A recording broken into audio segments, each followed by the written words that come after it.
लाजपत नगर की एक झुग्गी बस्ती में रीत नाम का एक लड़का रहता था। परिवार के नाम पर ना ही रीत का कोई अपना था और ना ही रीत की जिंदगी में कोई ऐसा था जिसे रीत अपना कह सके।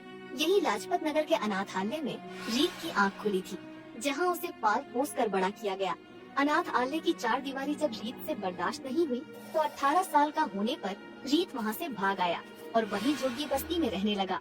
रोजी रोटी के लिए रीत सुबह स्टेशन पर चाय और अखबार बेचता और शाम को एक ढाबे में बर्तन धोता। वैसे तो रीत को परिवार की इतनी कमी नहीं खलती थी, क्योंकि बचपन से ही अकेले रहने के कारण उसने अकेले रहना सीख लिया था। लेकिन एक परिवार और माँ बाप की कमी उसे तब खलती जब भी कोई त्योहार आता। जब एक और आसपास के सभी लोग अपने परिवार के साथ त्योहार मना रहे होते थे और मजे कर रहे होते थे, तब दूसरी ओर बेचारा रीत अपनी झुग्गी में बैठा अफसोस और गम में डूबा रहता था। उसे देखकर आसपास की झुग्गियों में रहने वालों को बहुत तरस आता था। देवा रे देवा, इस नन्ही सी जान से तो भगवान ने बचपन भी छीन लिया और आई बाबा का प्यार भी। बेचारा त्योहार में भी दूसरों की बस शक्ल ताकता रहता है। एक बार दिवाली में रीत की बगल वाली झुग्गी बस्ती में रहने वाली औरत रीत को बुलाने आई। ए रीत बाबा, यहाँ काहे मुँह फुलाए बैठा हुआ है? चल हमारे साथ चल के दिवाली मना। चल, मैं तेरे को मस्त मिठाई खिलाती है। चल चल। उस औरत के इतना कहने पर रीत उसके परिवार के साथ दिवाली मनाने चला गया। उसे अपने साथ ले जाकर उस औरत ने घर की बनी मिठाई खिलाई और फिर उसे बढ़िया खाना भी खिलाया। खाना खा के घर के सभी लोग पटाखे छुड़ाने बाहर आए। उस औरत के बच्चे रंग बिरंगी फुलझड़ियाँ जलाने लगे। उन्हें देखकर रीत का भी फुलझड़ियाँ जलाने का मन करने लगा। भाई, मेरे को भी एक फुलझड़ी जलाने को दो ना। मैं क्यों दूं? मेरे बाबा मेरे छुड़ाने के लिए लाए हैं, मैं नहीं दूंगा। अच्छा भाई, अपनी वाली छुड़ाने के लिए दे दे, बस थोड़ी देर पकड़ के वापस कर दूंगा। अच्छा, थोड़ी देर के लिए? तो मैं तुझे अभी देता हूँ, बस 2 मिनट में। ये कहकर रीत ने उस बच्चे से फुलझड़ी ले ली, लेकिन रीत के फुलझड़ी लेते ही वो बच्चा झूठ मूठ कर रोने लगा और सीधा अपने बाबा के पास गया। बाबा, वो छोकरे ने मेरी फुलझड़ी ले ली। उसके बाबा गुस्से में तमतमाते हुए आए और रीत से फुलझड़ी छीनकर उसे लात मार दी। साले अनाथ, तुझे हाथ क्या दिया? तू तो सिर चढ़ गया, मेरे छोकरे की फुलझड़ी छीनेगा। उस औरत का पति रीत को लातों से मारने लगा। भाऊ, भाऊ, मार क्यों रहे हो? मैंने छीनी नहीं है, बस तेरे छोकरे से थोड़ी देर के लिए ली थी। आई शपथ। अच्छा, तो तू कहना चाहता है कि मेरा छोकरा झूठ बोलता है? साला एहसान फरामोश, भाग यहाँ से। आइंदा मेरी झुग्गी के आसपास भी दिख गया तो साले टांगे तोड़ दूंगा। आई जी की शपथ। रीत रोता रोता वहाँ से भाग आया और पास के ही गणेश पंडाल में जाकर बैठ गया। गुस्से में वो गणेश जी के सामने अपनी दास्तां सुनाने लगा। हे देवा, एक तो आई बाबा भी नहीं दिए, त्योहार में कोई साथ निभाने वाला भी नहीं दिया, ऊपर से आज एक परिवार के साथ दिवाली मनाने का मौका मिला तो तूने वो भी मुझसे छीन लिया। इतनी ही चिंता है तुझे अपने भक्तों की। रीत रोता जा रहा था और साथ ही साथ भगवान को अपनी दुख भरी कहानी बताए जा रहा था। खैर, समय बीतता गया और रीत फुटपाथ के किनारे रहने लगा। इस तरह बीतते बीतते रीत की जिंदगी में एक और त्योहार आ गया, जो था 15 अगस्त, यानी कि स्वतंत्रता दिवस। हाँ, वही दिन जिस दिन लोग घर पर बैठकर छुट्टी का मजा लेते हैं और सावन के बादलों के बीच पूरे दिन छत पर पतंग उड़ाते हैं। रीत को हमेशा से पतंग बहुत पसंद थी, लेकिन बदकिस्मती से उसके पास एक भी पतंग खरीदने के पैसे नहीं थे। वैसे ही बड़ी मुश्किल से रीत का खाने पीने का गुजारा हो पाता था, तो पतंग खरीदना तो दूर दूर तक रीत के बस में नहीं था। लेकिन इसका रीत ने एक रास्ता ढूंढ निकाला था। भले ही वो पतंग खरीद नहीं सकता था, लेकिन जो पतंग कट जाती थी उन्हें तो वो लूट ही सकता था। इसलिए रीत को अब जब भी पतंग उड़ाने का मन करता था, वो आसमान में बस कटी पतंगों की ताक में रहता।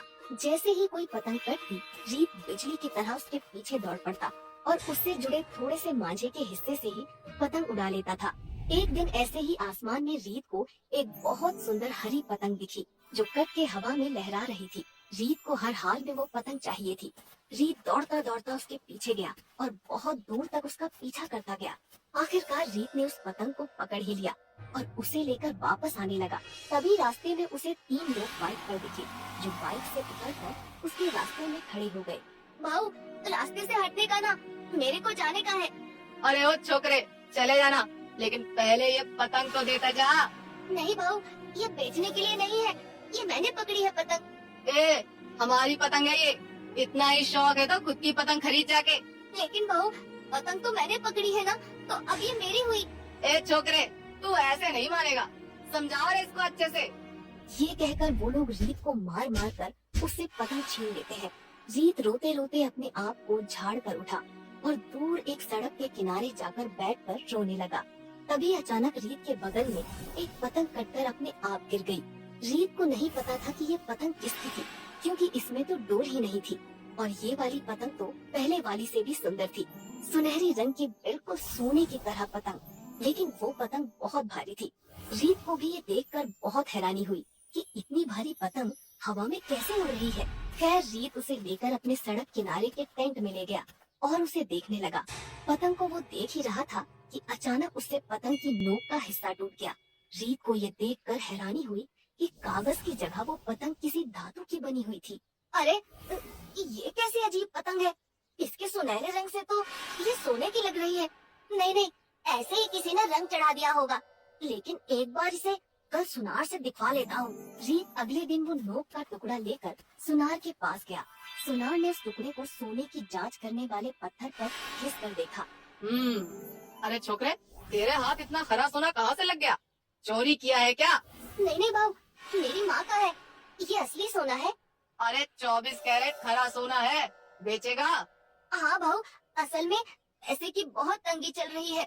सुनार ने उस टुकड़े के बदले रीत को 80,000 रुपए दिए। रीत तो इतने सारे पैसे पाकर फूला न समाया, लेकिन उसने इन पैसों को इधर उधर बर्बाद करने की बजाय एक मिठाई की दुकान खरीद ली और धीरे धीरे पतंग के टुकड़े बेचकर वहाँ अच्छे हलवाई और लोग लगा दिए। किस्मत से रीत की वो मिठाई की दुकान चल पड़ी और उसकी खूब कमाई होने लगी। अब तक पतंग का 1/4 हिस्सा भी नहीं बिका था। धीरे धीरे रीत ने कई धंधे खोल लिए और कुछ सालों में रीत बहुत अमीर हो गया। कभी अनाथालय और झुग्गियों में रहा बच्चा आज 24 की उम्र में इतनी सारी दौलत और प्रॉपर्टी का मालिक था और बंगले में रह रहा था। भगवान ने जब छीना तो उससे सब कुछ छीन लिया और दिया तो सब कुछ दे दिया। रीत आज भी यही सोचता रहता है कि आखिर वो पतंग आई कहाँ से, जिसने उसकी किस्मत बदल कर रख दी। लेकिन इस बारे में ज्यादा सोचने की बजाय वो भगवान का चमत्कार मानकर इसे भूल गया। रीत ने अपनी पढ़ाई पूरी की, जो कि गरीबी की वजह से अब तक वो पूरी नहीं कर पाया था। शादी करके रीत भी अब अपने परिवार के साथ रहने लगा था और खुशी खुशी अपनों के साथ त्योहार मनाने लगा।